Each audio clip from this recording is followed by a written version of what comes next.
Yaorana, bienvenue sur notre radio ITFM. Nous recevons Monsieur Frédéric Siba. Yaorana Lou et Yaorana à tous les auditeurs de ITFM et bonne année à tous. Voilà. Il est encore temps. Merci beaucoup. Frédéric, là tu viens nous voir pour une soirée exceptionnelle. Oui, voilà, je viens vous voir pour vous parler du premier concert de l'année du conservatoire. C'est le concert des professeurs.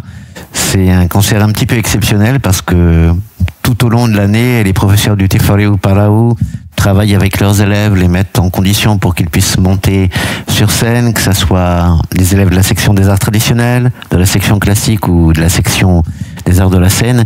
Et puis, le premier concert de l'année sur la scène du Petit Théâtre de la Maison de la Culture est consacré justement à ces professeurs formidables qu'on attend et qui vont, je dirais pas donner la sérénade, mais qui vont jouer, qui vont se présenter devant le public le samedi 15 février prochain, le lendemain de la Saint-Valentin. Donc on fête la Saint-Valentin le 14 février et le 15 février tous au Petit Théâtre pour une représentation unique mais forte en émotion. Voilà, tout ça, ça va se passer à la Maison de la Culture, bien sûr. Alors, est-ce que tu vas nous donner un petit peu une avant-bouche pour nous dire un petit peu qui participe? Ah oui, bah, l'avant-bouche, il est assez exceptionnel dans la mesure où déjà on a côté des arts traditionnels un des plus grands oreros du Fénois, on a Minos.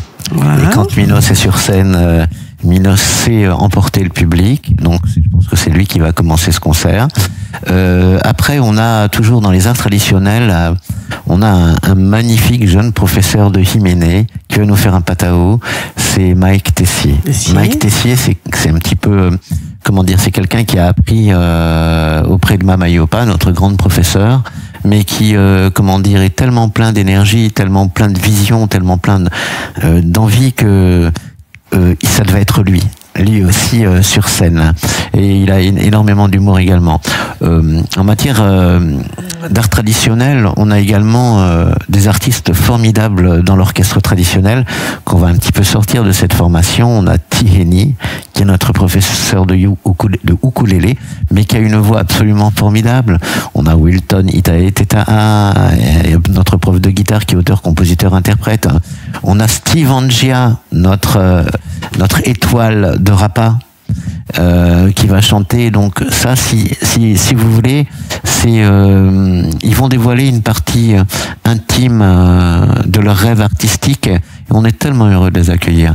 Ça n'est que une partie des arts traditionnels, parce qu'on aurait évidemment aussi nos étoiles du Ori Tahiti, parce que c'est le grand département du conservatoire avec plus de 950 élèves, et donc je pense qu'on aura quelques professeurs qui vont nous emporter.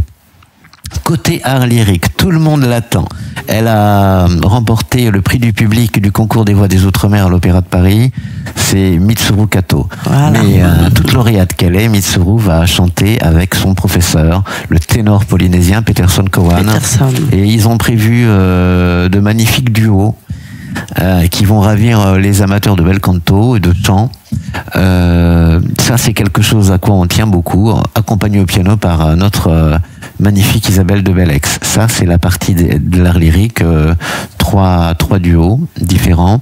En matière classique, ceux qui adorent Astor Piazzolla, c'est-à-dire le tango argentin et sa mélancolie, vont adorer le duo formé par David Bonaventure en violon et Vincent Godard en guitare.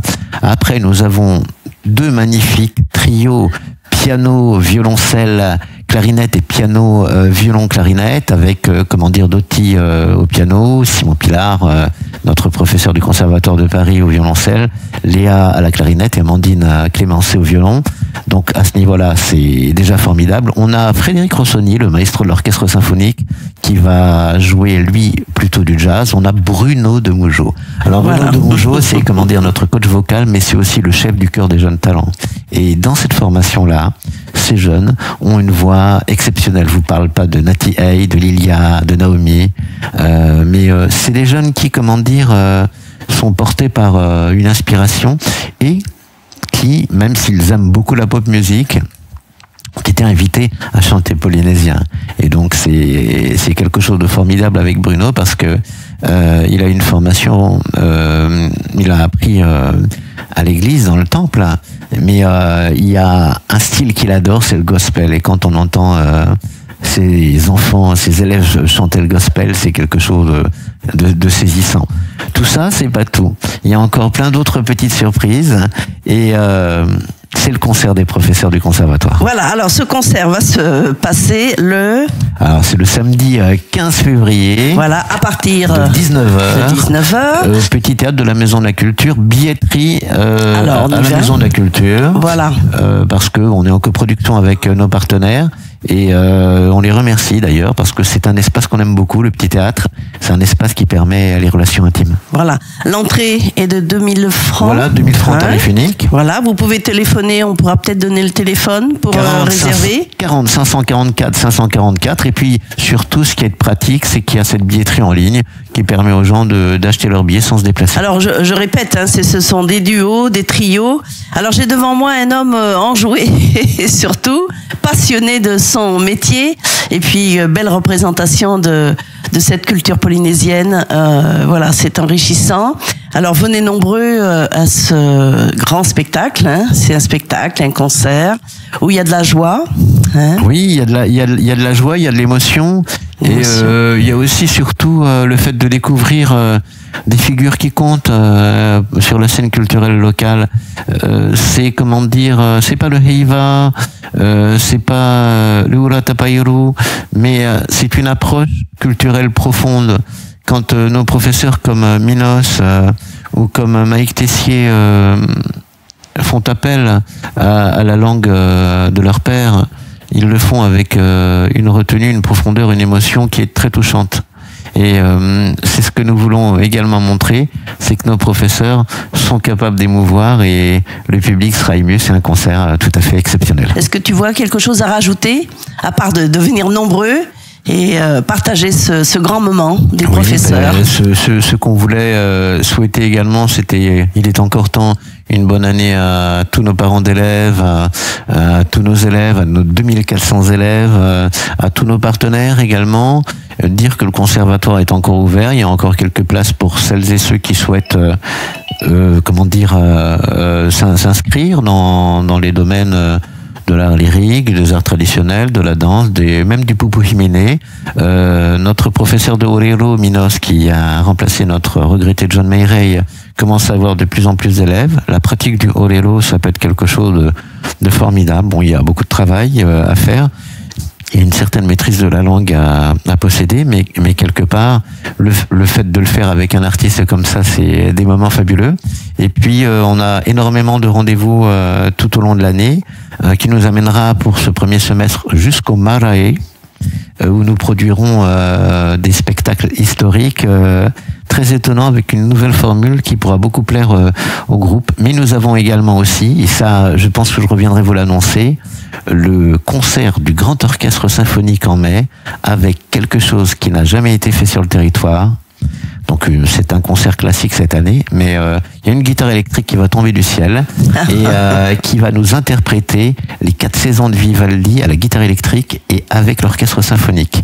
Ça va être quelque chose d'absolument fabuleux, avec aussi un petit peu de toccata de Bach, etc.